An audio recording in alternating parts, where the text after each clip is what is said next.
Principal అక్రమంగా ఖర్చులు పెడుతూ వాళ్ళ జీతాలు లక్షలు తీసుకున్నప్పటికి కూడా వాళ్ళు ఆధారపడి ఈ రోజు వాటిని నిర్వినియోగం చేస్తున్నారు. ఇవి ఎడ్యుకేషన్ టూర్స్ కి తీసుకుపోవడం కాకుండా తీసుకుపోయినట్టు ఫేక్ బిల్స్ క్రియేట్ చేసి అలాగే గవర్నమెంట్ మోసం చేస్తా ఉన్నది. ఈ రోజు 10 రూపాయలు పెట్టి 30 రూపాయలు రాయడం, ఒక్కొక్కలకు ₹1,00,000 జీతాలు వస్తున్నాయి.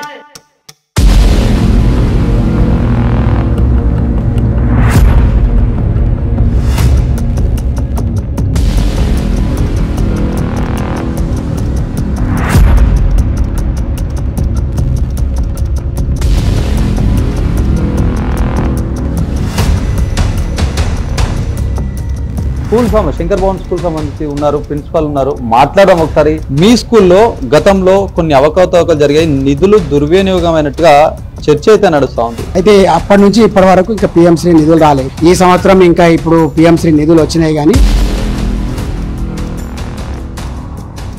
డైరెక్ట్ గా అధికారాలు ఉండే ఏదైనా ఖర్చు పెట్టాలన్నా ఏదైనా అప్పుడు ప్రిన్సిపల్ చేతిలో ఉండేది కాబట్టి నిధులు దుర్వినియోగం జరిగినట్టుగా ప్రధానంగా ఆరోపణలు వస్తున్నాయి. ఈ ఆరోపణలు అంటే వాస్తవంగా పని జరిగింది.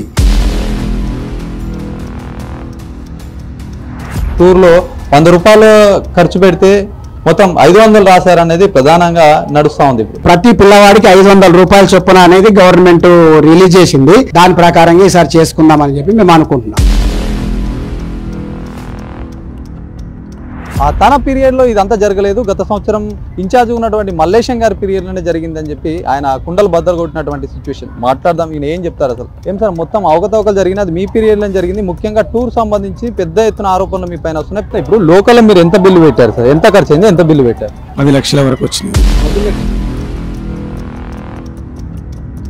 టూర్లోనే మొత్తం మిస్టరీ జరిగింది, మొత్తం ఈ డబ్బులు దుర్వినియోగం జరిగింది. ప్రధానంగా అంటే ఎంత మీరు దీంట్లో ఎంత అమౌంట్ పెట్టారు, అసలు ఎంత దీని బడ్జెట్ గా చెప్పారు? టూర్లో వచ్చినటువంటి అమౌంట్ ఏదైతే ఉందో అమౌంట్ పిల్లలకే పెట్టడం జరిగిందండి. ఇంత మంచి బాధ్యతని సక్రమంగా యూజ్ చేసుకోవాలి. మరి ఇట్లాంటి బాధ్యత పక్కదో పట్టిందని ఇప్పటికే విద్యార్థి సంఘాలు చెప్తున్నాయి. అంటే మీరు ఒక కమిటీ వేసుకుంటే అయిపోతుంది సార్? మాది మేము అని కాదండి. స్కూల్లో ఇప్పుడు స్కూల్లో ఉన్నటువంటి టీచర్స్ తోటి అందరితో కోఆపరేషన్ తోటి సమన్వయంతో కమిటీలు ఏర్పాటు చేసుకొని వర్క్ చేయడం జరిగింది. అంటే మీరు వర్క్ చేసుకోండి, మీ ఇష్టారాజ్యంగా ఉంటుంది కదా. మరి వర్క్ చేసుకున్నారంటే అది దాన్ని ఎట్లా చూడాలి? మీరు సేమ్ మీ వర్క్ని చేయించుకొని ప్రభుత్వానికి చూపిస్తే మీ పైన పర్యవేక్షణ అది ఎట్లా మీ అందులో మీరే నడుస్తుంది కదా, కోఆర్డినేషన్. మీ అందరూ ఒకటేగా ఉంటారు. అట్లా ఏం లేదండి. మా పర్యవేక్షణ అంటే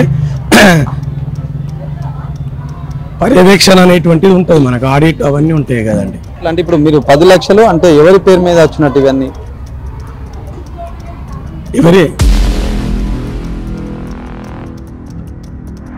ఎవరి అకౌంట్లో వచ్చాయి అంటున్నా? పిఎంశ్రీ అకౌంట్లో వస్తాయి. మరి ఎట్లా మొత్తం నిధులన్నీ తీసేసుకున్నారు? 10 లక్షలని ఖర్చు పెట్టారా? అన్ని ఖర్చు పెట్టడం జరిగిందండి. దాదాపు 10 లక్షల రూపాయలు పిఎంసి సంబంధించిన వస్తే మొత్తం అంతా వీళ్ళే కొంతమంది ఉపాధ్యాయులు కలిసి ఏ పని ఎవరు చేద్దామని చెప్పి ఒక కమిటీ వీళ్ళు వేసుకున్నారంటే కేవలం కొంతమంది ఉపాధ్యాయులు కలిసి ఇట్లాంటి 10 లక్షల రూపాయలు మరి అది ఎంతవరకు ఖర్చు పెట్టారంటే ఆయన పొంతం లేని సమాధానాలు అయితే చెప్తున్నటువంటి సిచ్యువేషన్గా చూడొచ్చు. మరి ఎట్లా ఉండబోతుంది?